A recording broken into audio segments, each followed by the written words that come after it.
Bienvenidos, bienvenidas, bienvenidos a nuestro programa de confianza, a un último domingo del mes más de nuestra quinta temporada, si no me equivoco, de nuestra quinta temporada. Bienvenidos a Lo Personal es Político. Somos Coca, Dani, Camila y en esta oportunidad también Francisca, amigas, lectoras. Y como siempre nos reunimos hoy para analizar un libro en específico en la búsqueda constante de responder la pregunta en qué medida y de qué manera lo personal es político, a través del arte, a través de la cultura y a través, por supuesto, del feminismo. Así que eso es para el día de hoy. Recuerden que nuestros capítulos anteriores los pueden encontrar en nuestro perfil, también en YouTube y también en Spotify, para que puedan escucharlo también asincrónicamente en la micro, en la casa haciendo aseo. Como dice la Paola Molina en su podcast, escritora chilena, escritora y humorista chilena, que dice que en los capítulos de una hora y media puede alcanzar a cocer legumbres. Así que ese es el tiempo que puedes destinar a escuchar este programa. Bueno, hoy estaremos comentando el libro Sexo, Género y Sexualidades, Introducción a la Teoría Feminista de Elsa Dorlin. Y también, por ser hoy, por ser octubre, eh, y por qué no, tenemos a una invitada especial, Francisca Astudillo. Ella es psicóloga feminista con experiencia, ¿cierto?, en trabajo clínico con enfoque de género, principalmente a mujeres víctimas de violencia. Así que le damos un aplauso por animarse a participar hoy día con nosotras y le agradecemos que traiga generosamente su sabiduría, sus conocimientos, sus reflexiones también para compartir con nosotras el día de hoy. Así que si quieres saludar, Fran, este es tu momento. Ay, hola, qué emoción. Estoy contenta de estar aquí con ustedes, chiquillas. Siempre las escucho, pero bacán estar desde esta otra vereda y no solo como público. Y ahí siempre dándoles likes a todos sus a todos sus lives. Eso, pues, pero feliz de estar aquí compartiendo, de poder conversar y de poder ver qué sale, pues, de la discusión. Así que bacán. Gracias por invitarme. Estamos súper protocolares, Sí. que no pasa seguido que tenemos invitados, así que gracias. Sí, bacán, Fran. La Fran como que le consultamos cuando estábamos organizando nuestros libros para esta temporada, si quería participar de alguna transmisión y le ofrecimos algunos libros ahí. Ella quiso participar de esta, así que de verdad muchas gracias, Fran, porque sí, po, no siempre tenemos invitada y siento que se genera una discusión mucho más ahí potente y rica, así que bacán que estés aquí. Súper. Ya, voy a hablar del libro ahora, De la autora. o sea, perdón, de la autora, perdón, de la autora. No sé, ¿Cami dijiste el libro que vamos a hablar hoy o todavía Sí, no? sexo, género y sexualidades, Ah, ya, introducción a la teoría feminista de ya, Elsa Dorlin, de quien tú nos procederás a hablar. sí. Bueno, Elsa Dorlin es una filósofa francesa que es feminista y ha trabajado en torno a conceptos como el sexo, el género, la raza y la interseccionalidad. ¿Ya? Ella es actualmente profesora de una cátedra de filosofía política y social de una universidad en Francia. Y además de este libro que vamos a leer hoy día, tiene otras obras que se vinculan con las temáticas que aborda precisamente este libro. En este caso, ella tiene una larga trayectoria en estudios de la relación entre la violencia, el género y la raza, y también en estudios postcoloniales, ¿ya? Además de sexo, género y sexualidades, ella también ha analizado el pensamiento político de Michael Foucault, que también es como ahí bien interesante. Y también tiene libros como, por ejemplo, Autodefensa, Una filosofía de la violencia, en donde la autora cuestiona el tema de la violencia desde una perspectiva de las minorías, ¿ya? También ha tenido ensayos como La matriz de la raza, genealogía sexual y colonial. Esa lo sacó el 2020, así que también es un ensayo bien reciente. Ha recibido premios ya por sus investigaciones, por su trabajo en filosofía y epistemología de género feminista y también por uno de sus ensayos llamado Autodefensa. Así que es una autora ahí bien capa, Bueno, su libro es bastante potente también, así que ahí la Coca va a poder contarles un poquito en qué consiste este libro. Ahí sí, solo para lo último que estabais diciendo, creo que el texto de autodefensa es como el más, en este momento, que está causando furor. De hecho, cuando estuve buscando, decía, pucha, a lo mejor podríamos haber leído ese. Pero bueno, ya, ya es tarde. Ya era. Bueno, sí, el libro que elegimos leer un poco para hacer la vuelta hacia atrás también, nosotros cuando elegimos los textos por temporada, que arbitrariamente le decimos así a un conjunto de transmisiones, tratamos de abarcar distintos temas, distintos autores, distintos géneros también, por eso en las últimas temporadas hemos tenido también análisis de series, por ejemplo, que se viene también otra en esta temporada, de libros de literatura un poco más clásico, los más modernos, literatura chilena, y también de corte más teórico o de ensayo como este. Solo por el nombre nos dejamos guiar y son temas que creíamos que no habíamos abordado de una forma más centrada, como es, por ejemplo, el sexo como tal, el género, sí, obviamente le hemos dado hartas vueltas, y la sexualidad. El texto al llamarse Introducción a la Teoría Feminista hace un recorrido en estos, principalmente en estos tres términos, pero también en muchos más, como por ejemplo en la epistemología feminista, con, por ejemplo, cuáles han sido los aportes que desde el análisis de estos conceptos, como el sexo, género y la sexualidad, aporta también a otras disciplinas, como las ciencias, por ejemplo, la epistemología de la ciencia, la medicina, la psicología, sociología, etcétera. Entonces también es mucho más amplio que solo el análisis de estos tres conceptos. Luego, ya sí hace un recorrido también histórico bien amplio de cómo se han empezado a trabajar o a nombrar simplemente los conceptos de sexo, género y sexualidad, los aportes o visiones que han tenido, por ejemplo, la medicina como uno de las disciplinas con más poder en la conceptualización, por ejemplo, del género, a propósito del cuidado de la salud, el nacimiento, etc. Y todos los ejemplos que va dando a partir de eso para explicarlo. En ello, por ejemplo, se posiciona poniendo ejemplos que conflictúan un poco estos términos y un recorrido de varios autores que van tanto aportando como también a los que va cuestionando en los distintos términos.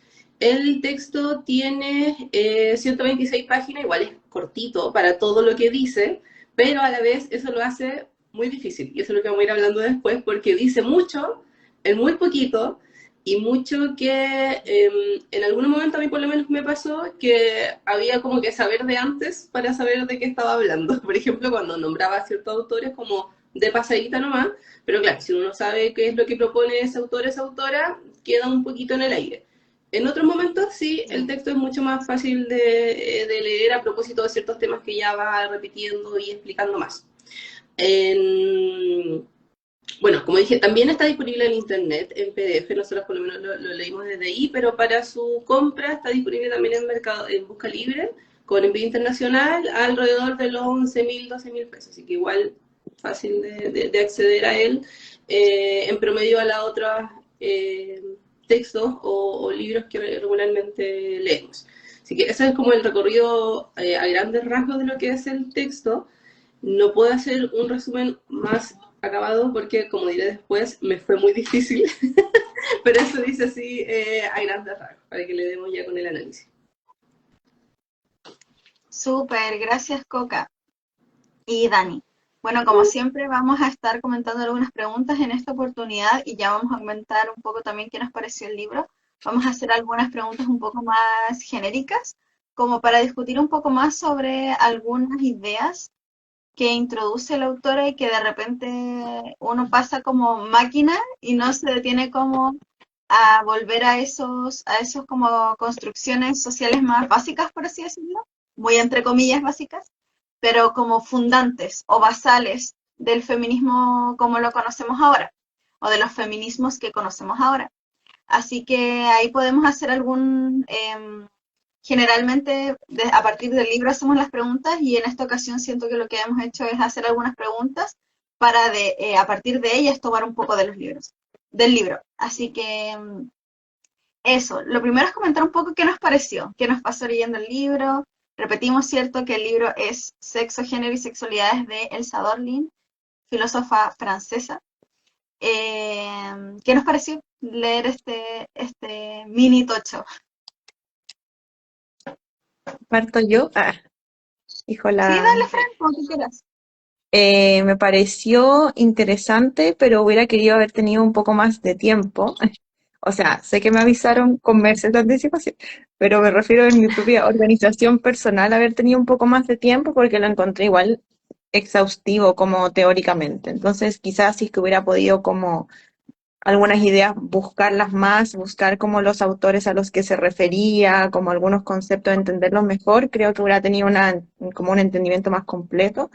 Entonces me quedé un poco como con una impresión así como muy general, a propósito como de leerlo como apurada y quizás con no tanta detención, pues. Pareció súper interesante, igual que estábamos comentando antes, que no sé si era tanto la postura de la autora, sino que como que hablaba de distintos autores que opinaban distintas cosas, entonces al final como que nada quedaba tan cerrado, sino que simplemente como que te invitaba a pensar y te interpelaba un poco como cuál es la postura que tú tienes respecto como a ciertos temas.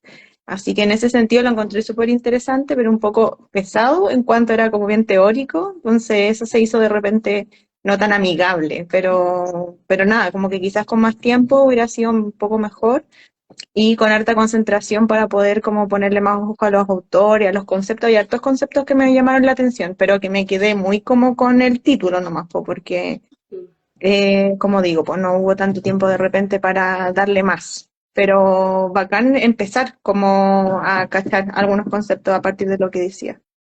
Así que eso. Pero bien, en general bien. Bacán. Oye, ahora que lo dices, sí, me pasó lo mismo. No lo había pensado con esas palabras, y eso es lo bacán de este espacio. Que también yo lo leí muy distraída. Como en los momentos en que me senté a leer, yo decía, no, debería estar, no sé, más concentrada, o quizás tomando apuntes, o quizás volviendo alguna cosita, o buscando, y no, no lo hice. Entonces como que dije, ya voy a seguir pasando, en algún momento si necesito voy a volver, tampoco me dio el tiempo porque no me organicé tan bien. Entonces muchas cosas que siento que leí y muy honestamente no entendí, tampoco le di más vueltas para entenderlo. Y ahora que ya haciendo como el resumen para esto, dije, verdad que había leído de esto otro, como que no me había quedado tan guardado. Creo que por lo mismo, porque eran tantas cuestiones que nombraba, que era un desafío igual importante. Estoy de acuerdo con esto de la autora, que de rato uno, o yo por lo menos busco, claro, la postura de la autora, así como ya en carne, qué es lo que ella de todo esto que está poniendo dice, o que prefiere, o que se moje el potito, básicamente. Y esto, el parecer, así muy superficialmente como leí, era más que nada mmm, como una recopilación más neutra, entre comillas, Mm. respecto ya a todo lo que dice este otro, cómo se cruza con este otro y cómo lo cuestionamos, y ahí te la dejo. Entonces igual es un desafío importante, creo yo, en el momento de tomarlo ya quizás con más seriedad, no como yo lo hice, eh, de sacar también conclusiones de eso. Así que sí, súper interesante el texto, pero sí, yo diría que es de los más difíciles quizás de los que hemos leído hasta ahora. Sí. Sí, a mí, bueno, me da un poco de risa igual que estemos en esto, porque me acuerdo que cuando hablamos sobre eso que queríamos tener para esta temporada era como facilitar un poco y acercar los conceptos de sexo, género, de sexualidad, etcétera, al público, y también como recomendar un libro que fuera como más introductorio. Hemos tenido libros introductorios del feminismo en este podcast, como el de Bell Hooks, por ejemplo, pero lamentablemente nuestro objetivo con este libro creo que no se cumplió, porque de alguna manera esperábamos un libro que facilitara un poco la definición de esos conceptos, y lamentablemente en este libro ese no era el objetivo. O sea, al final no es que el libro esté mal, sino que quizás nosotras no la búsqueda como en el mismo texto para saber si es que calzaba o no, ¿ya? Como que nos guiamos por el texto, o sea, por el título, que decía como introducción, y claro, es como una introducción a términos del feminismo, pero no de una manera tan introductoria en la forma en que va abordando los temas. Entonces, a mí me pareció súper interesante el texto, como que también asumo, no terminé de leerlo por un tema de tiempo y de que igual era, o sea, leer una página te tomaba más tiempo que un libro cualquiera, que un texto cualquiera, porque igual había que digerir harto y traté como de anotar ciertas ideas también para poder recordarlas bien. Aún así creo que lo voy a terminar como después del podcast igual porque me parece súper interesante lo que ella plantea en relación, por ejemplo, a una de las preguntas que vamos a ir viendo, pero por ejemplo el intersexo, que es algo que se escucha, pero que no, yo no tenía mucho una postura frente a eso, conocer un poco también la historicidad de cómo se llega a hablar sobre el sexo, como que te habla harto como de la historia de ciertos conceptos, y eso es súper interesante, pero por ejemplo el tema del intersexo, ahí él le tomó, no sé, yo creo que 50 páginas para poder abordar ese tema, por ejemplo. Entonces, como digo, es una autora súper interesante, pero lamentablemente no calzó como con el objetivo, que era como acercar un poco más el feminismo y sus conceptos. En este caso, en el mismo libro habla de que el sexo, por ejemplo, no es un término que se comenzó hablando del feminismo, también eso fue un aprendizaje para mí.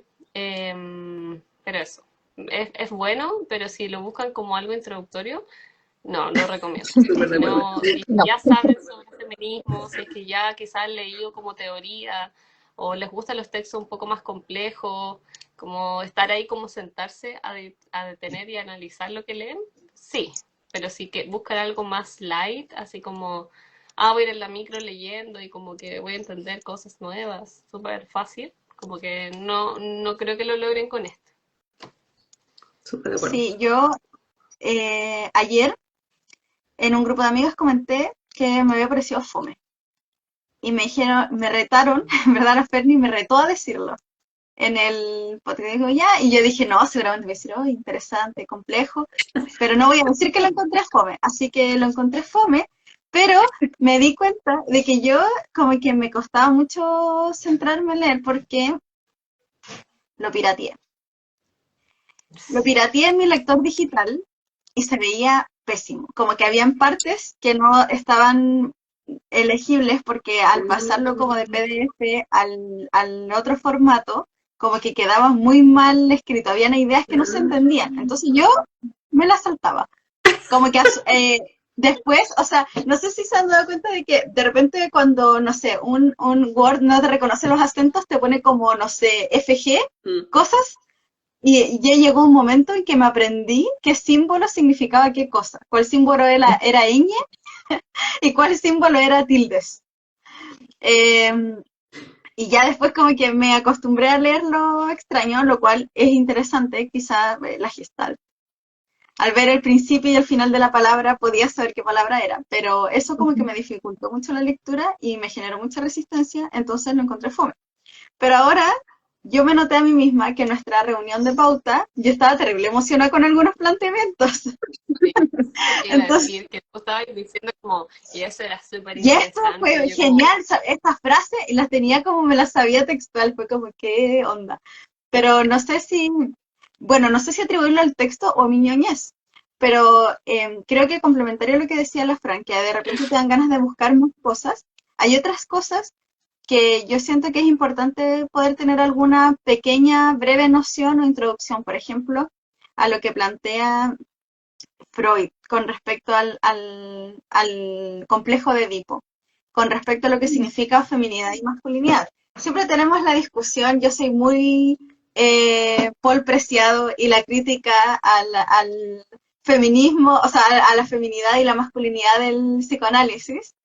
Y las chiquillas siempre me dicen, son estructuras, como solamente tienen el mismo nombre, pero no significa que están atribuidos a cuerpos. Y yo, pero causa confusión.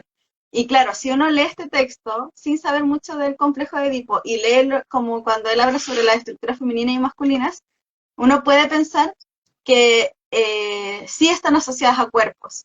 Al menos sí están asociadas a socializaciones de cuerpos. Tampoco vamos a negar eso. Freud también es hijo de su época. Y nosotros también somos hijos de la nuestra, entonces uno lee desde su contexto de producción. Entonces, creo que es importante conocer algunas cosas. Por ejemplo, toca muy de pasada el tecnosexo y la teoría cyborg, y, y es como ya, ok, como explícalo un poco más, pero no pasa. Entonces, no es introductorio. Yo creo que no cumplió el objetivo de ser introductorio, pero nosotras queremos en este capítulo hacer algo un poco más introductorio.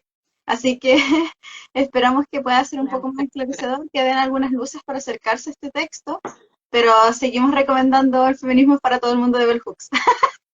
Como- seguimos recomendando ese como el más introductorio de los introductorios. La Biblia de las Biblias. La Biblia de las Biblias. Aunque sí, Elsa Dorlin introduce Bueno, temas que pasa. pueden... Ah, sí.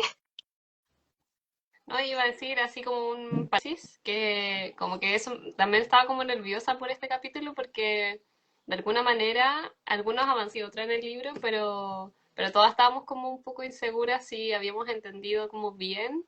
Y entonces yo como que igual estoy nerviosa de cómo va a salir esto, así como si vamos a lograr explicarnos bien y quizás también que, o sea, me antepongo a que si no sé explicarlo muy bien es porque es un libro complejo de digerir y porque creo que necesitamos 2 capítulos para esto. Sí, bueno, lo que quería como finalizar sobre el libro es que sí toca temas basales. Lo que pasa es que su explicación no es muy simple o no es muy amigable, porque sí toca el origen social del género, que eso es un tema como de que ha trascendido las olas feministas, sí habla específicamente de la tercera ola feminista, sí habla sobre lo trans y la construcción del cuerpo trans, también habla del binarismo, del sexismo, de los cuerpos feminizados, los cuerpos masculinizados, de la subversión del género, que son temas que uno podría considerar que están como basales a casi todos los feminismos. Entonces sí son temas basales, lo que pasa es que no es muy uno pensaría que es un manual, pero no es un manual, entonces no tiene un lenguaje muy simple, pero sí toca temas que son como que trascienden las olas feministas y los feminismos. Así que bueno, dicho esto, conversemos un poco de los planteamientos que hace la autora, que más que de la autora es como que hace un compendio de planteamientos sobre el sexo. Vamos a empezar hablando sobre el concepto de sexo y específicamente sobre la historia y lo importante que es la intersexualidad en la comprensión biológica del sexo. Así que eso vamos a estar hablando en esta primera parte, que ya es como tercera parte, pero esta primera parte. El tema del sexo, bueno, la autora primero introduce el tema de qué es la objetividad, ¿verdad? Como un poco cuestionando el paradigma científico. Ahí volvió. Paradigma científico. Y cómo en alguna medida las formas de construir los conceptos se basan en una objetividad que no es tal, que la objetividad siempre es histórica y tiene que ver con la posición que ocupa el sujeto. Por lo tanto, lo primero que nos dice es que el sexo responde a una cientificidad del momento actual. Si quieres, bueno, termino muy brevemente y te doy la palabra a Dani, que alude, ¿cierto?, a cómo el discurso de la naturaleza del sexo, ¿cierto?, de la hembra y del macho, que se reduce a ciertos tipos de cosas que nos dicen que es una mujer y que es un hombre, ¿cierto?, que da me parece que 3 o 4 marcadores biológicos para poder definir qué es un hombre y qué es una mujer. El marcador cromosómico, ¿cierto? XY, XY, el marcador hormonal, la cantidad de estrógeno y la cantidad de progesterona y la cantidad de testosterona. Los genitales, ¿cierto? La presencia de pene y la presencia de vulva. Y también el marcador gonadal, que es como tener testículos o tener ovarios. Y eso hace como la división primordial y natural de los sexos. Pero después introduce la historia de la intersexualidad. Y ahí le doy la palabra a la Dani. Decía que cuando introduce la intersexualidad como situación que ocurre y que por lo tanto se puede usar como ejemplo para cuestionar esta dicotomía que estaba explicando antes la Cami, que era como lo sabido y lo que estaba ahí y la verdad, la única verdad, es que permite todos estos otros conceptos que explica de epistemología, que es básicamente como de qué vamos a saber, de dónde vamos a sacar lo que sabemos, quién dice que es bueno para la medicina, por ejemplo, así en términos súper básicos y útiles incluso, como ya, ¿qué vamos a hacer cuando exista esta situación? ¿Cómo van a actuar los médicos y las médicas en esta situación? ¿Qué remedio va a haber? Y así, solo como en lo más práctico. Entonces, cuando se plantea esto también como tema de estudio, la intersexualidad, es que aparece la posibilidad de cuestionar más allá y que no exista quizás ya solo esta dicotomía, sino también múltiples posibilidades de pensar el sexo. Y luego con eso, luego cómo aplicarlo a las ciencias, como por ejemplo la medicina, en nuestro caso la psicología, las ciencias sociales en general. Entonces, creo yo de ese capítulo, así sacando solo lo poco que entendí, me gusta cómo sí toma ese ejemplo para algo desde lo concreto, por supuesto, o sea, desde la experiencia de los cuerpos, desde el cómo a un recién nacido, por ejemplo, se le evalúa, y este ejemplo que decía, ya, es niño, es niña, o qué es, qué hacemos con esto, se aplica la cirugía de cambio de sexo, entonces, ¿qué estamos haciendo? ¿Existe la transexualidad? Bla, bla. Y todas esas preguntas, ¿cómo empiezan entonces a abrir nuevos cuestionamientos? Que es lo que nos lleva ahora quizás tener un bagaje más complejo y, por supuesto, que más comprensivo de cada una de las experiencias del cuerpo de cada persona, porque al final, creo yo, lo que termina siendo sustancial en esto es el cuerpo. Y desde ahí todo lo que viene después, o sea, como lo biológico, que es lo que se observa desde la ciencia, nos da estos parámetros. Entonces también luego está la experiencia con ese cuerpo y todos los otros conceptos que también vamos a ir agregando con las otras preguntas.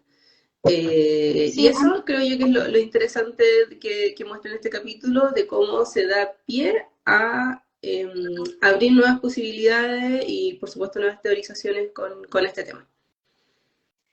sí, antes de pasarle la palabra a la Fran para que también nos comente qué opina sobre como estos planteamientos de la autora, quería esclarecer que para quienes no sepan, la intersexualidad es, no diría una condición, es como pensar una suerte como de tercer sexo biológico, no sé cómo decirlo de otra manera, pero tiene que ver con los marcadores corporales en el cual el sexo biológico, cierto cerebro macho, es ambiguo de definir en un cuerpo. Es decir, que una persona con estos marcadores que les comentaba no son completamente marcadores estrictos o están en un continuo para poder definir si ese ser humano es hembra o macho. ¿Qué quiere decir esto? Por ejemplo, genitales que son ambiguos, que parecen vulva y pene al mismo tiempo, personas que fenotípicamente parecen hembras, ¿cierto? No sé, hay pechos, hay vulva, hay caderas, botón mamario, todas las cosas como biológicas que uno se puede imaginar de hembra, pero por ejemplo es XY. O por ejemplo tiene altas, bueno, es poco probable que tengas un fenotipo o que tengas niveles muy equilibrados hormonales, por ejemplo, o personas que tienen testículos y ovarios al mismo tiempo. No sé si me explico, es como algo en lo que uno no puede definir biológicamente desde el cuerpo, no es una modificación intencional a posteriori del nacimiento, sino que tiene que ver con algo de lo biológico de cuando una persona nace. Por lo tanto, es importante, y de hecho lo pueden como googlear, que por mucho tiempo se confundió la intersexualidad con el hermafroditismo, que es un concepto que se aplica como a las plantas, que son estas plantas que se pueden como reproducir consigo mismas. Y por otra parte, también es importante que la comunidad de personas intersex han sido mutiladas históricamente desde el paradigma científico en un afán de encasillar en uno de los dos sexos biológicos que se creían que era lo natural. Por lo tanto, esta de la intersexualidad parecía como una mutación anormal del cuerpo humano. Ahora, estadísticamente ustedes lo pueden buscar y en realidad la cantidad de personas intersex es tan significativa que en realidad se puede hablar de que es un tercer sexo biológico. Eso es como un antecedente antes de darle la palabra a la Fran, por favor, habla porque eres nuestra invitada. Oye, pucha, pero quedé triste de que la Dani no pudo decir lo suyo, po. ¿Quieres decir algo, Dani, antes? Como un resumen de lo que ya dijiste. Ay, no, de nuevo no se escucha. No, no se escucha. Oye, ¿me ven Ya, ahora? ¿Soy sí, una persona te vemos. pegada constantemente o soy persona real? Ya, no, mira, Dani, te vemos, pero Ya, escuchamos lo que dijiste hace 30 segundos atrás, cuando estaba diciendo Claro. así, ya, no sé, chao. algo así. Ya, lo habíais dicho hace rato, entonces no va a ser posible una comunicación. Pero ve escribiendo, Dani. Ah, Puedes no, ir sí, pues, escribiendo las Eso, conclusiones. Y así eso. aprovechamos de leer las de la discusión. sí. Tenemos, Dani, tenemos. Sí, bueno, entonces puedo comentar yo. La verdad es que no lo había pensado mucho. Ahora que lo dices, me parece súper interesante esto de que hay harta, harto porcentaje de población. Dani, sigan ustedes. Hay harto porcentaje de población intersexual, eso no lo sabía para nada.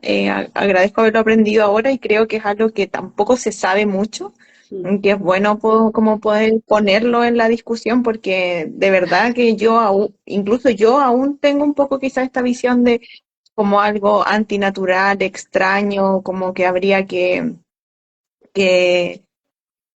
resolver, ¿cachai? Mm. Sin yo tener como una intención negativa con eso, sino que como desde el desconocimiento nomás. Entonces, Mm. eh, bacán que han habido avances en ese sentido, creo que eso es súper importante. Y me parece que, no sé, solo me quedé pensando cómo será la experiencia para esas personas, Mm. como debe ser algo súper particular, no poder encasillarse, que es como una de las primeras categorías que tenemos, así como súper fundantes, pues como eres hombre o eres mujer. Entonces, no sé, como que me gustaría indagar más al respecto y cachar como los desafíos también que implica eso. Nada, eso nomás, pero no sé qué decía el libro al respecto, no me acuerdo. Así que solamente puedo decir que tengo ganas como de saber un poquito más respecto a la experiencia de las personas que son intersexuales, y para saber cómo poder también como sociedad incorporar este tercer género, tercer sexo, como decía la Cami quizás, de una forma no como patologizante. Eso. Sí, que bacán igual la pregunta que haces, Fran, porque ahí nos introduces muy bien a la segunda pregunta, que tiene que ver con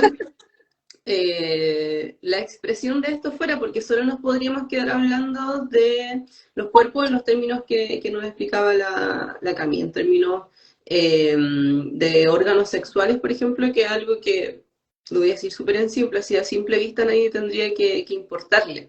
Desde lo más básico, en Ujú, muchos casos ni siquiera son visibles. Muchos otros son muy evidentes, por supuesto, pero la otra mitad no, y podrían no ser tema. Sabemos que sí lo son, y que sí se mezclan directamente con el género, que es ya lo que otros ven, y no solo lo que como otros te definen, sino también lo que constituye nuestra identidad, que es esto también que nombrabas, por ejemplo, ya el hito fundante de ponernos un nombre que responde al sexo, por supuesto, eh, pero también básicamente el quién voy a ser en la vida, pero eso mm, parte desde el cómo otros me están conceptualizando, ¿cachai? Cuando ya viene una niñita, entonces esta niñita y todo lo que sabemos de los roles de géneros que son súper evidentes. Voy a leer lo que dice la Dani para que sigamos después con la otra pregunta. Si me gusta la idea de la Fran, muchos pensarán que la mutilación de genitales y definirlo a un solo sexo podría ayudarlos, entre comillas, y a sentirse parte de la sociedad. Claro, porque con esta ayuda de la mutilación y por lo tanto el encasillar a uno de los sexos estaría dentro de la norma, de lo normal. Por eso sería una ayuda, porque ahí no tendríamos esta pregunta que se hace la Fran, ¿qué pasa entonces con la experiencia? Si hay una incorporación o no a la sociedad, o qué pasa con el resto de lo cotidiano vivir. Y quizás restarle malestar, dice la Dani, con esta ayuda, por lo cual no sabemos si realmente sería así. Creo que una pregunta súper interesante y que solo pueden responder las personas, por supuesto, que estén en esta situación. Ujú. Pueden buscarlo. Hay una organización internacional que lucha por los derechos de las personas intersex. Y eso es súper interesante porque se hablan de muchas vivencias, personas que, no sé, tenían un sexo ambiguo y que la regla era como, bueno, lo que sea se nota más. Sí, Como lo que tenga más predominante se deja, ¿no? sí, pues. Pero las cromosomas no son operables. Las hormonas son cambiables, pero ¿es operable un cromosoma? Como que me queda también esa como pregunta, también porque muchas veces provoca esterilidad y mucha gente ha descubierto que era intersex porque luego quiere tener hijos y no puede. Mm, Entonces, o por ejemplo, personas que tenían sexo ambiguo y luego tienen una identidad de género contraria a la que estaba socializada. Entonces, eso igual es interesante y es un mundo, yo creo. Pero para pasar a la siguiente pregunta, creo que es importante el tema del malestar. Hay una cosa mm, que tiene que ver con el cuerpo, otra cosa tiene que ver con la identificación genérica y otra cosa tiene que ver con qué es permitido en la sociedad. Yo soy una persona que cree fehacientemente de que si creemos que existe solo hombre y mujer, todas las personas que no estén dentro de hombre y mujer van a sentir malestar. Y mm, no tiene que ver con un malestar de que me molesta mi genital ambiguo, que puede ser, pero ojalá que nos reduzcamos más al malestar personal cuando exista y no al malestar provocado por lo social. Por ejemplo, me molesta tener genitales ambiguos porque sé que no es normal. claro. O me cuesta incluirme, ahora llevándolo al género, me cuesta incluirme siendo una persona no binaria, ¿cierto? O de género fluido, porque entiendo que socialmente es una minoría. Mm, Pero cuando lleguemos al mundo en el que no sea una minoría, todo eso, seguramente podamos disminuir el malestar. Esperemos. Quizás los malestares sean otros. Sí. Y eso ya es problema de mañana, no es problema de hoy. Y bueno, nuestra siguiente pregunta tiene que ver entonces, hablando un poco de esto del género, de construyendo un poco del género binario, o sea, del sexo binario, hablemos del género, del concepto de género y de cómo en el texto se plantea que el género es un constructo social. En ese sentido, la autora plantea una frase interesante que tiene que ver con que el género no es algo declarativo, sino que es un acto que se debe repetir una y otra vez hasta que se vuelva performativo, es decir, que la persona haga una performance de su género. ¿Qué quiere decir eso? Que en su día a día actúe como mujer, se pinte como mujer, hable como mujer, vista su cuerpo como mujer, etcétera, etcétera. A eso nos referimos con performativo. Eh, Así que, bueno, un poco eso, conversemos entonces sobre el género, conversemos sobre el género y cómo lo concibe la autora y, y de qué manera se acopla con esto que descubrimos del sexo. Yo le agregaría al que tú dices, Cami, respecto a como que vamos a entender por performativo, que es, claro, el acto, lo práctico, el cómo me voy a desenvolver en mi cotidianidad, cómo me presento frente al mundo, qué espero que digan de mí, qué digo yo de otro, etcétera, pero también cómo eso tiene un efecto directo en otros. Y por eso lo social, por supuesto, porque no tiene que ver solo con el cómo yo me visto, por ejemplo, si me dejo el pelo más largo o más corto, sino también cómo las otras personas también a partir de ese pequeño detalle, podríamos llamar, me van a posicionar de cierta forma. Y los roles, limitaciones, atribuciones, etcétera, en lo social que implica ser parte de un género u otro. Entonces, de ahí es interesante cómo la autora tiene, creo yo, como pregunta eh, transversal, algo igual vamos a hablar en la siguiente pregunta, pero tiene que ver como qué es ser mujer, o qué son las mujeres, o si hay y dice así entre comillas, y en cursiva, nosotras las mujeres, se pregunta si es que lo hay, si es que lo existe. y quizá a partir del género es mucho más explícito poder definirlo o cuestionarlo también respecto a cuáles son las formas de ser mujer y las consecuencias que eso implica, como ya hemos explicado en este espacio y en otros capítulos, todas las relaciones de poder y asimetría que existen solo por el hecho de definirse o demostrarse o de que otros te definan como mujer. Y a lo que quiero llegar con toda esta vuelta es como también la autora cuestiona que el género es quizás lo más evidente y fundante para estas diferencias de poder. Eso. En ese sentido, Fran, desde tu experiencia, también trabajando en la clínica con enfoque de género y seguramente también evidenciando quizás como malestares que pueden o no responder al género, pero que podrían, como todo, estar atravesado por él. ¿Qué piensas al respecto? Como de qué manera crees, a partir de tu experiencia, que el hecho de que el género sea construido socialmente, en alguna medida atraviesa la experiencia misma, como del ser mujer, por así decirlo? Primero, bueno, conocer si estás de acuerdo, obviamente, con ese planteamiento de que es socialmente construido y de qué manera crees que afecta la experiencia misma del ser, desde tu experiencia psicoterapeuta. Sí, claro. Obviamente estoy muy de acuerdo con que es algo socialmente construido, socializado, y creo que pasa que el género femenino tiene harto malestar.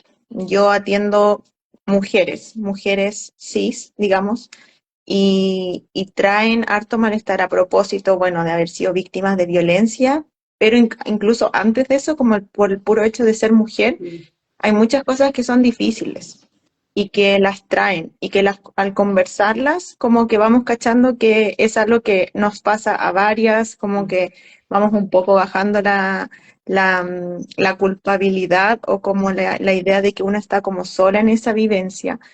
Y, por ejemplo, un malestar que yo veo harto en la clínica es respecto como a la heterosexualidad, que también es un tema que en algún momento del libro como que se toca, pero de un malestar hacia la heterosexualidad que no implica cuestionar la heterosexualidad. Desde mi experiencia como con las mujeres, es como yo soy heterosexual, es como el pico ser heterosexual, así tal cual, pero no voy a dejar de serlo porque como soy mujer eso es lo que tengo que hacer, ¿cachai? Y es como desde esto como que a todas nos va mal con la heterosexualidad, esto es un poco lo que yo escucho, a todas nos va mal, entonces como ¿por qué yo me voy a salir? Si sabemos que es así, como que es fome, como que no nos sentimos entendidas, nos sentimos inferiores, pasadas a llevar, poco escuchadas y un montón de otras como características, pero filo, porque así es como tiene que ser y a lo más uno puede tratar como de encontrar una pareja como pseudo decente y conformarse con eso. ¿Cachai? Entonces, claro, como que desde la interseccionalidad también hay muchas cosas que se cruzan, pero como ser mujer, por ejemplo, yo creo que acarrea un gran malestar si es que uno es como consciente de eso o lo ha querido problematizar. Y ser heterosexual, al menos desde lo que yo he visto en la clínica, a propósito también que son historias de mujeres que han vivido violencia en contexto de pareja heterosexual, le agrega un malestar doble. Ya si hablamos como de ser, no sé, adulta mayor, ponte tú, o de ser migrante, o de ser como una persona de escasos recursos, ya todo se complejiza, ¿cachai? Pero como desde lo que estamos hablando en el libro Sexo, Género y Sexualidades, eso creo que es algo que veo harto, como ese malestar.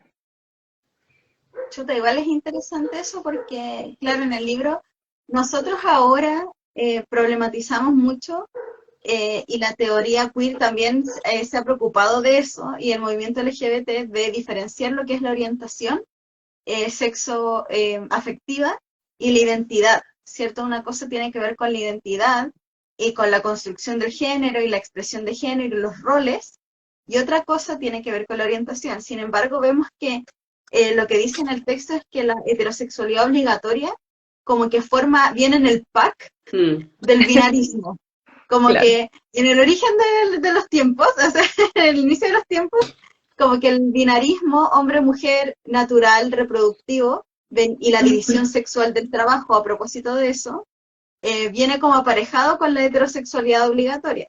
Y que creo que venía como que quería hacerlo parte de la identidad también de las personas, y muchas veces nos cuesta como separarlo de eso. Y ahí uno se pregunta, yo pienso como dos cosas principalmente. La primera es como esta crítica que se hace como a que existan personas homosexuales y que mucha gente pensaba que era algo que uno podía elegir. Y aquí vemos evidenciadas muchas personas que a lo mejor si pudieran elegir no serían heterosexuales. Eso es muy interesante, aún siendo una mayoría con privilegios sociales. Recordemos que la heterosexualidad es la parte privilegiada de la rueda de las opresiones, ¿cierto? La diversidad sexual es la oprimida. Entonces, ¿por qué tenemos tantas personas heterosexuales que lo pasan tan mal? ¿Tiene que ver con la heterosexualidad o tiene que ver con cómo se permite ser hombre y se permite ser mujer en relación al sexo opuesto? Entonces ahí, como que, perdón por ser tan fan de Bell Hooks, pero llegamos a que el problema es el sexismo, ¿cierto? La diferenciación, bueno, digo cierto como adoctrinándolas, perdón. Bell Hooks dice eso y yo estoy de acuerdo con Sí, Bell Cami, Hooks, sí, Cami. que dice que el problema en realidad tiene que ver con cómo uno está mandado a ser y cómo se nos es permitido ser. Y creo que lo escuchamos mucho en la queja como que se va por otro lado, ¿verdad? Que tiene que ver con los hombres son aquí, los hombres son allá, a los hombres se les permite ciertas cosas que no son muy saludables para los vínculos. Entonces ahí nos preguntamos, bueno, ¿tiene que ver con este hombre en particular? A lo mejor sí, que puede ser como un cabrón, pero también hay otra dimensión, ¿no? Que es como cuánto socialmente le permitimos a esta persona ser cabrón en lo social. No sé si me explico. Entonces igual está interesante lo que dices porque como que se empieza a entremezclar el deber ser con el querer ser y con las posibilidades de ser. Sí. Y que están mandatadas por, como decíamos antes, por contextos históricos y por formas de organización social que quizás podemos hablarlo así, en lo más íntimo, privado y la experiencia de una persona con quien sea que se relacione, ahí tomando un poquito el comentario de la Dani que lo voy a leer después, pero también como una forma de organización social que tiene que ver con la dominación, con la diferencia y la simetría de poder de un grupo sobre otro, de una forma de ser, de cómo durante mucho tiempo se ha justificado una forma de hacer familia, por ejemplo, y desde ahí cómo los cuerpos de las mujeres han sido puestos en disposición de la reproducción, negando muchos otros derechos, por ejemplo, posibilidad de hablar, etcétera, y con ello, a lo que voy, no para irme en otras ramas que podríamos abrir, sino también como ahí viene lo que decía la Camila Fran, el pack de la heterosexualidad, ¿cachai? Porque la reproducción necesitamos un hombre y una mujer. Entonces, como que ahí nomás queda, o podría quedar el tema, como que esto viene dado y esto es natural, y con esto vamos a tener hijos y va a existir la humanidad por siempre. Ya, sí, podría ser como solo eso, pero sabemos que en la experiencia hay mucho más que eso. ¿Y qué pasa con que no es solo un vínculo natural de la procreación, sino también existen experiencias de vivir ese vínculo, formas de maternar, por ejemplo, estereotipos asociados a eso? Y voy a leer lo que decía la Dani para ya cerrar. Dice, como he hablado en otros capítulos, es importante diferenciar los tipos de violencia que se pueden generar en pareja, los cuales no son únicamente desde la heterosexualidad. Puede existir violencia de género en cualquier tipo de vínculo, en cualquier tipo de sexualidad.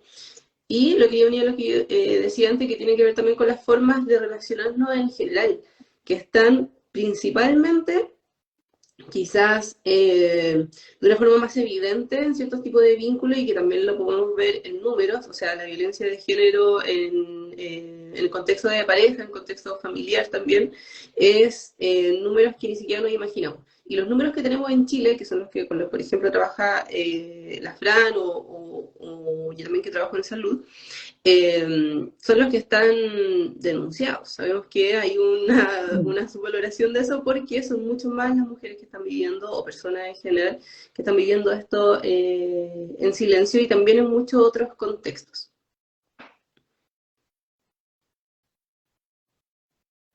Súper, sí. Bueno, está interesante, ¿cierto?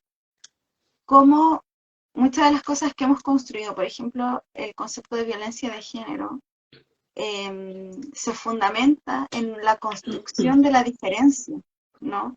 Ya yéndonos quizás como a lo más filosófico,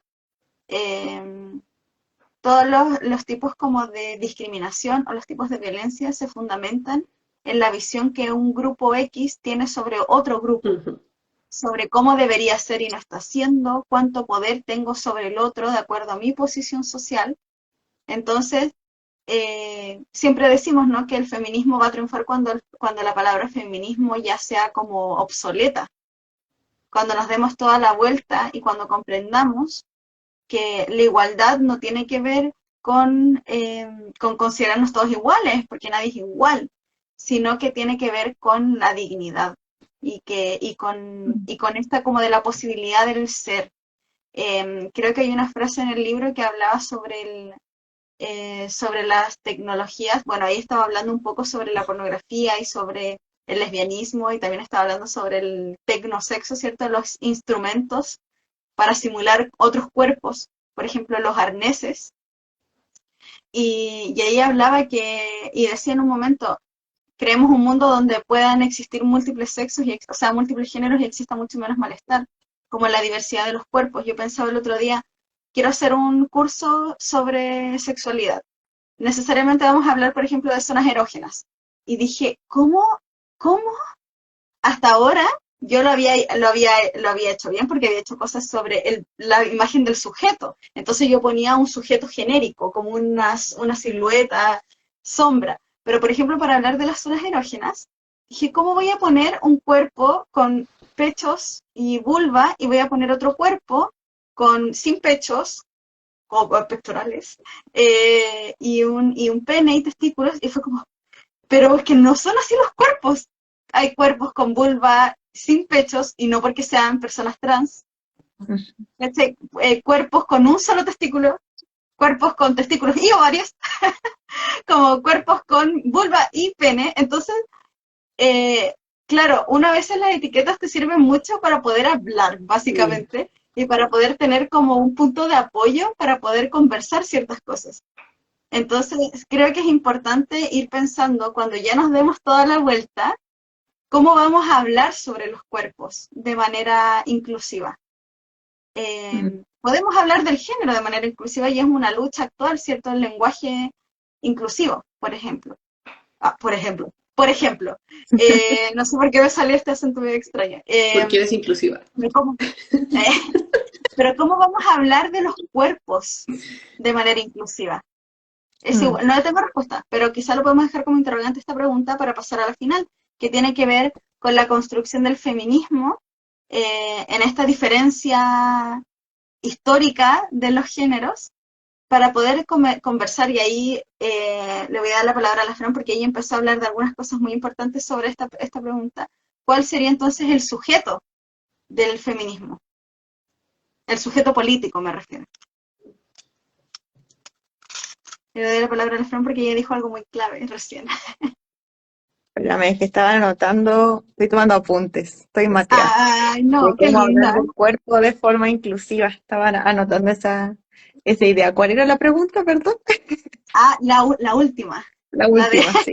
La última. ¿Quién es el sujeto político del feminismo? Todos, po. Fin. Me gusta. Fin de mi aporte. Se acabó el capítulo. Se cierra. O sea, ¿cómo podríamos dejar a alguien afuera? Como que, claro, tradicionalmente se piensa en las mujeres.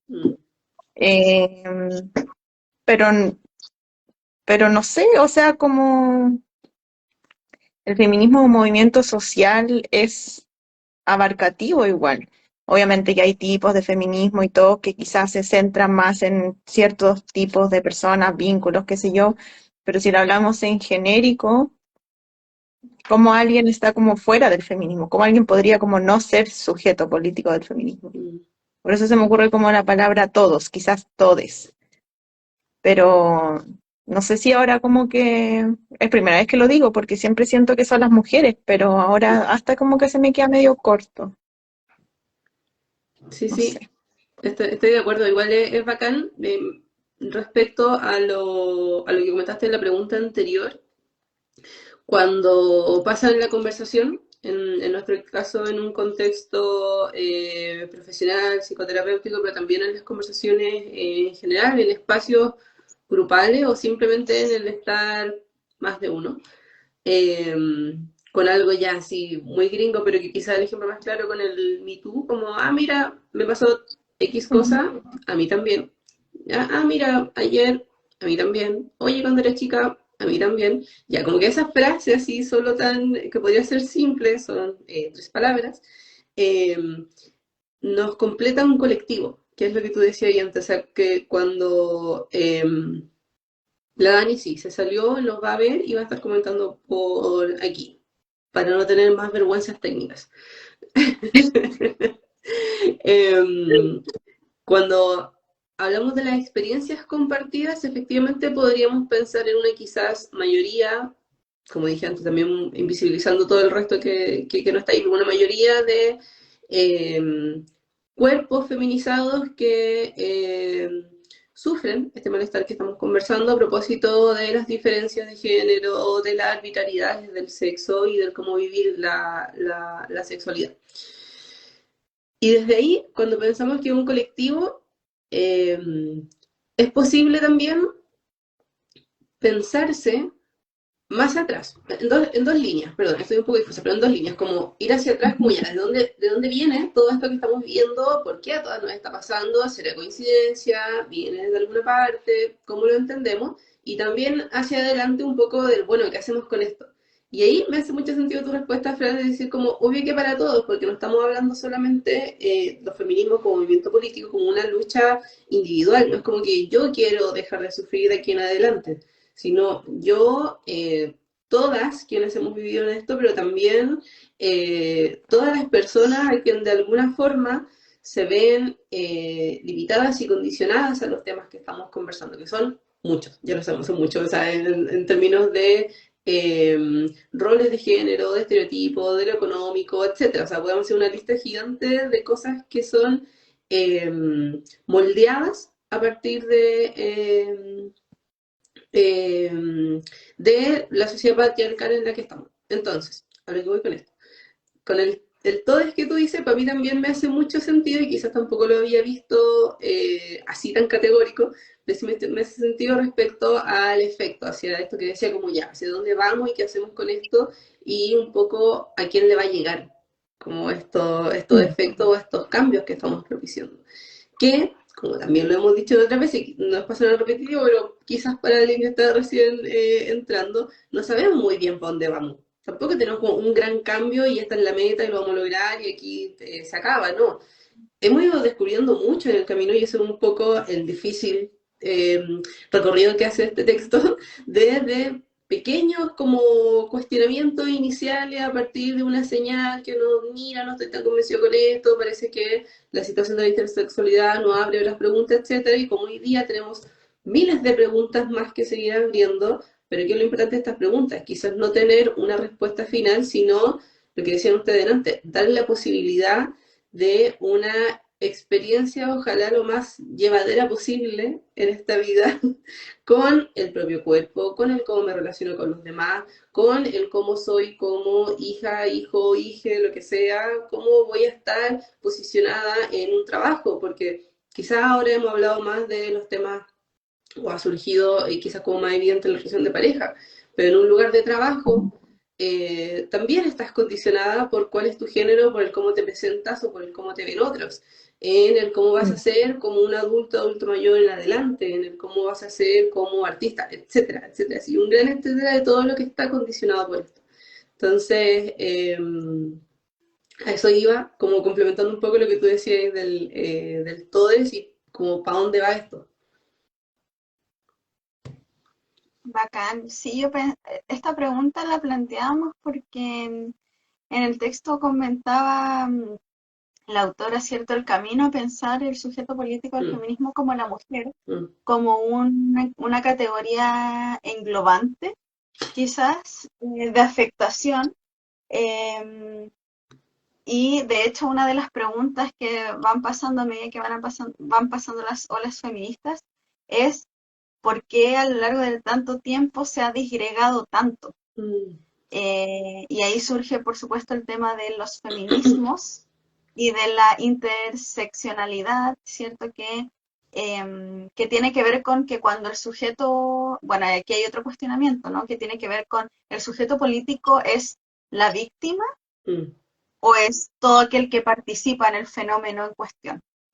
Porque Mm. si ahí la autora hace la diferencia, ¿no? De que cuando el sujeto político del feminismo son las mujeres, están en posición como de, en tanto víctima de la opresión, que Mm. no es mentira, pero le falta otro cachito, que todos somos víctimas de opresión, pero también oprimimos. Y ahí surge el tema de la interseccionalidad y de, por ejemplo, las relaciones de clase.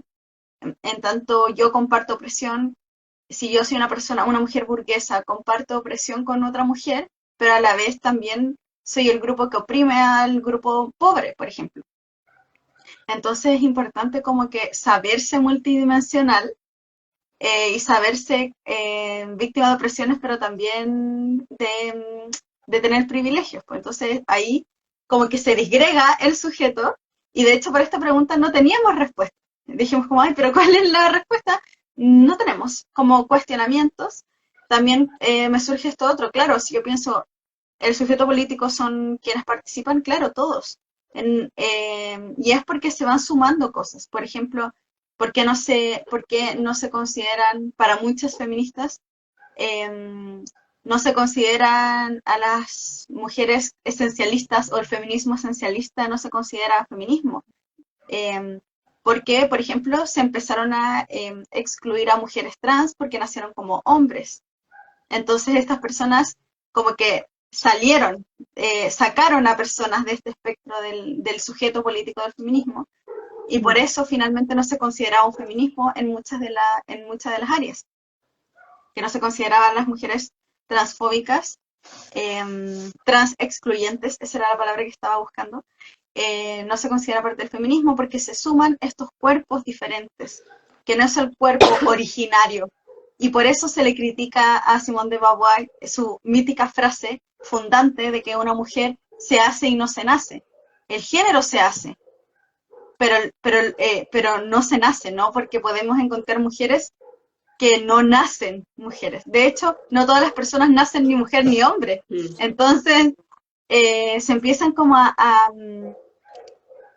diluir las cosas. Entonces, claro, el pensar esta pregunta también nos hace pensar de nuevo, ¿dónde nos agarramos? ¿De qué certezas podemos encontrar? Y eso es complejo. Creo que quizás por eso también fue tan complejo leer este libro, porque empieza también a deconstruir nuevas cosas. Hay un pasaje súper extraño sobre el aborto y uno después no queda como, ¿qué? No entiendes. Y quizás por eso es tan difícil ver la posición de la autora, porque lo que ella hace, más que ponerte, como decía la Dani, su opinión, como que te interpela Mm, a seguir deconstruyendo lo que ya creíamos que era lo verdadero. Y hace, por ejemplo, pensar que las personas trans también están en el movimiento feminista. ¿Qué pasa con hombres trans que tenían cuerpos subordinados? Porque son hombres trans, ya como que ya no pueden ser sujeto político del feminismo, renuncian como a esa opresión. Qué bacán sería poder renunciar a una opresión, ¿verdad? Pero ¿dónde? sabemos que eso no es tal, no es tal, ¿verdad? Y de hecho se suman más opresiones con ciertos devenires vitales, devenires del cuerpo. Luego se suman también, por ejemplo, porque los cuerpos feminizados de hombres también forman parte del feminismo, ¿cierto? Cuando hablamos de por qué los hombres gays feminizados son mucho más golpeados que los hombres masculinizados, ¿cierto? Porque, por ejemplo, en la pornografía donde salen hombres muy femeninos, suelen no usar condón y los hombres masculinos sí. Entonces, en un correlato, por ejemplo, con los estereotipos de VIH, un montón de cosas que uno si va hilando, como que va sacando y volviendo a pegar, es como hacer un collage que nunca termina. Y eso es frustrante, porque es difícil cuestionarse las cosas que uno creía que eran. Pero también es rico porque finalmente, si uno apela a la inclusión, nos vamos a saber todos partícipes de la construcción de una sociedad mejor. Como, ¿qué uno hace con alguien que no quiera participar de un proyecto común inclusivo? ¿Qué se hace? ¿Qué hacemos cuando pensamos que la educación a los abusadores no es necesaria? ¿Qué hacemos? ¿Qué hacemos cuando pensamos que las personas no se van a reinsertar nunca en la sociedad cuando cometen un crimen? ¿Qué, es ostracismo? ¿No forman parte del proyecto social? Como que no me respondan, porque no es pregunta retórica. Aquí voy a leer hablé mucho, perdón, pero aquí la Coti dice que el pato dice, la pregunta radicaría en si el cuerpo determina quién es sujeto político del feminismo, en el feminismo. Ah, la pregunta es, si el ¿en el cuerpo es quien determina, cuerpo? sí, la pregunta es si el ¿Puedo hacer la cuerpo es quien pregunta? determina quién es sujeto político en el feminismo y quién no. Yo creo que, nuevamente, y agarrando tanto la pregunta como lo último que decía la Cami, es un desafío importante. Quizás no tenemos la respuesta para su pregunta, queridos clientes, pero sí podemos pensar desde lo más tradicional, y como empezamos pensando en el capítulo, quizás lo observable, lo evidente como un cuerpo, sí podría ser algo que nos dé, muy entre comillas, cierta certeza, y desde ahí podríamos movernos con más seguridad. ¿Qué sabemos de esto? Que si solo nos basamos en eso, por supuesto que vamos a tener muchas exclusiones, va a ser una visión científica muy sesgada, con una ideología detrás también, que es lo que intenta ponerla sobre la mesa, la epistemología feminista, que tiene que ver con decir, ya, pero ¿quién está diciendo esto? ¿Para qué? ¿Cuáles son los intereses de esto? Entonces, fuimos avanzando a partir de en esta discusión, que no tiene que ver solo con los cuerpos, sino también con las experiencias de los cuerpos, con la experiencia, me refiero a que cada persona tiene con su propio cuerpo, con los cuerpos del otro, en la interacción, y cómo el género construido socialmente y performático en lo social, o sea, que nos pone en un lugar y que otros también nos posicionen en ese lugar, que podemos ir modificándolo, nos hace pensar, muy en síntesis y en conclusión, que al parecer el o los sujetos políticos en el feminismo serían todos. Esa es nuestra como la gran síntesis de lo que hemos estado hablando. ¿Por qué? Porque esperamos que el alcance de los cuestionamientos que se hace el feminismo sea para todos. ¿Cachai? No que sea necesariamente para algunos. Sí, quizás surge a partir de la experiencia más particular de algunas personas, principalmente de mujeres o de cuerpos feminizados. Pero que no sabemos muy bien cuál es el camino o el recorrido final, o estas preguntas que hacía la Cami, que se vuelven complejas a partir de que no tenemos una certeza ni una experiencia universal de la cual responder, por eso se vuelve más compleja. Si esperamos, o por lo menos creo yo, no sé, que un poco uno de los grandes objetivos de un movimiento social es que tenga alcance para quienes en este momento lo necesiten, por decirlo así, de lo más amplio y amarillo posible, pero es que en verdad no hay como una respuesta. Pues. Es como quien en este momento querría, como dijo la Cami, beneficiarse de decir, ¿dónde firmo para salir de una opresión? Como ya, ese es un movimiento que estamos haciendo hace mucho rato, muchos años y mucha ola, buscando cuáles son las formas. ¿Cuál es el desafío de esto? Que al pensar cada vez más en estos temas, lo hace más complejo aún porque se abren nuevas categorías. Y ahí es donde nos entrampamos un poquito, pero creo yo que es lo que lo hace también más interesante, en el sentido de que cada vez podrían eventualmente haber menos exclusiones, a partir de que la mirada se va ampliando y quizás volviendo a la experiencia más particular, podemos ir nombrando más cosas también. Con más cosas me refería a más situaciones y experiencias de personas.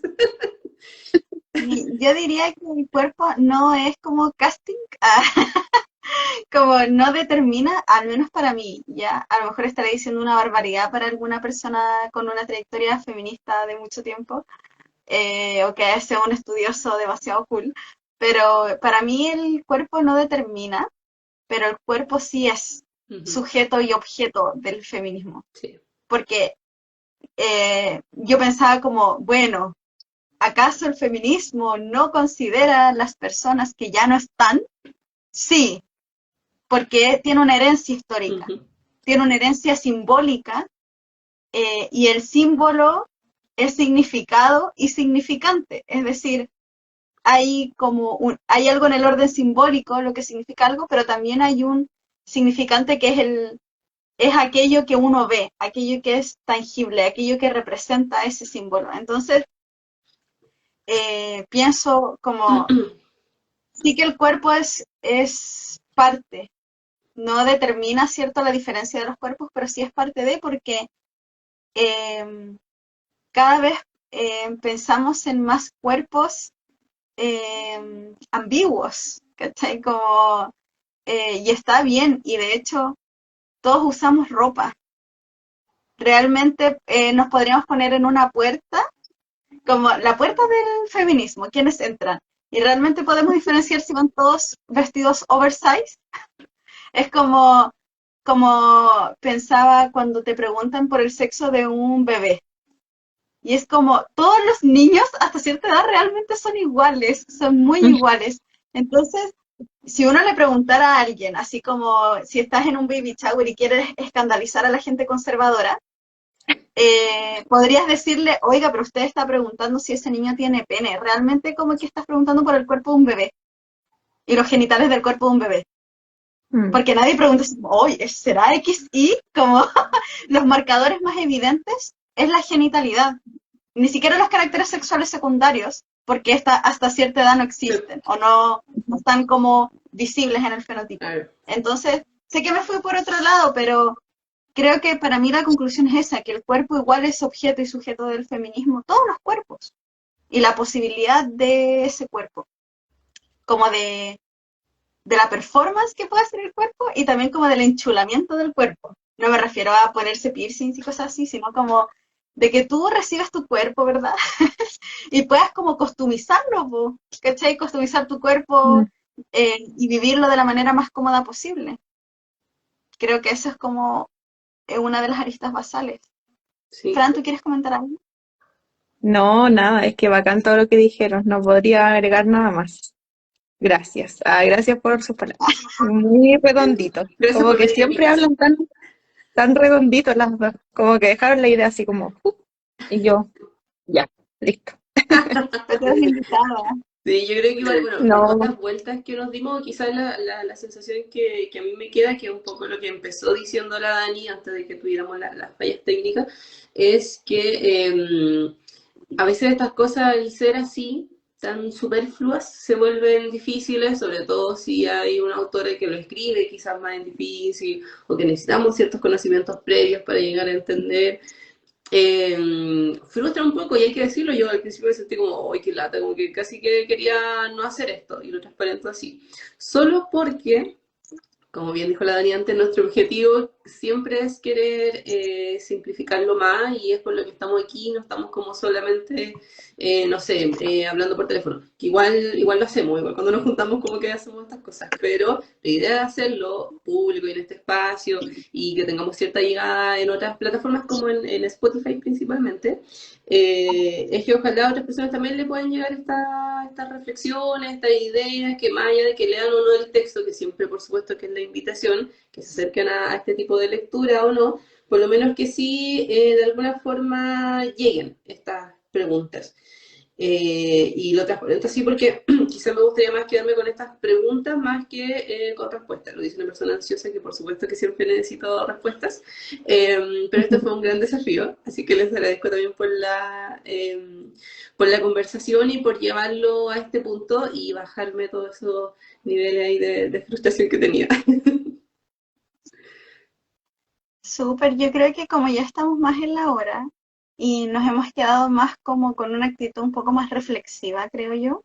Muchas veces nos quedamos con una visión súper esperanzadora Mm, y creo que este capítulo nos permite pensar en esta noticia. ¿Se acuerdan que apareció a propósito de la legalización del aborto en Argentina y que decía como hoy día descansamos para seguir garantizando cosas mañana? Y ahí daban ejemplos muy específicos, ¿no? Como que se garantice la normativa y las leyes frente al aborto libre. Entonces, como que me quedo con eso. Muchas veces nos quedamos como con el descanso, ¿cierto? Como hoy día ya solucionamos un nudo intrincado intelectual reflexivo. Y creo que es por primera vez, siento, que nos quedamos en un mood como más activo, de una búsqueda activa, más que de sacar conclusiones concretas. Y en ese sentido, me gustaría quizás para finalizar que la Fran pudiera comentarnos qué cosas considera importantes que sigamos reflexionando, no solo nosotras, eh, sino todas las personas que puedan escuchar este capítulo desde tu expertise y desde tu historicidad feminista.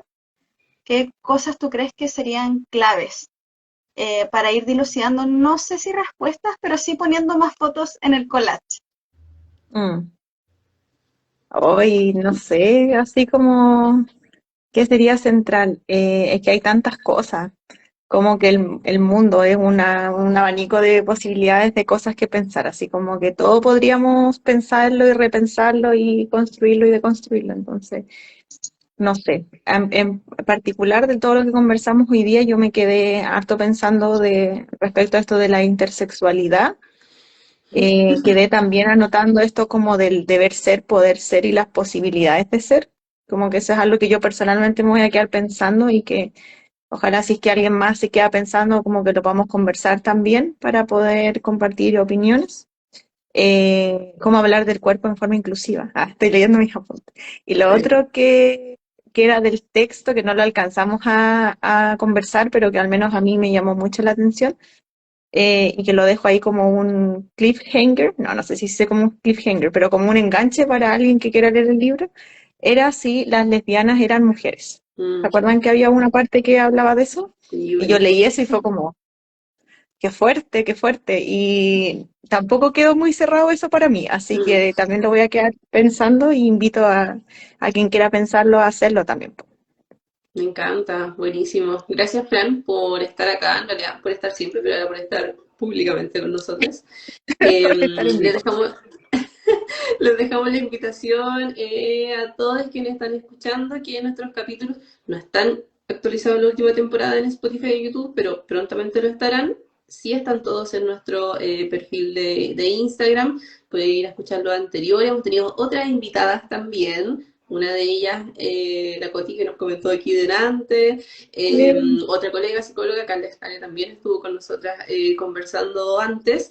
Y dejamos la invitación a nuestro próximo transmisión, que es el último domingo de noviembre, el 27, con el libro Cuentos de Buenas Noches para Niñas Rebeldes. Ahí sí que nos aventuramos por otra línea, ver cómo quizás en la pregunta, que en el sujeto político, la infancia también es algo que hemos abordado cada cierto rato y textos destinados a, en este caso, niñas rebeldes, podría darnos también hartas preguntas que ir resolviendo. Así que gracias a quienes estuvieron, esperamos prontamente que la Dani pueda resolver sus problemas, vamos a trabajar en conjunto para aquello, para que pueda estar en eso. Tenemos ahí algunos contactos que nos pueden ayudar y vamos a seguir pidiendo ayuda. Y eso, muchas gracias por estar. Seguimos entonces en nuestras otras plataformas para que nos escuchen, nos sigan y compartan. Muchas gracias. Bacán. Chao, chiquillas, las quiero mucho. Gracias por la invitación. Adiós. Igual, bye. Gracias a ti. Que estés muy bien. La Fran necesita otro celular.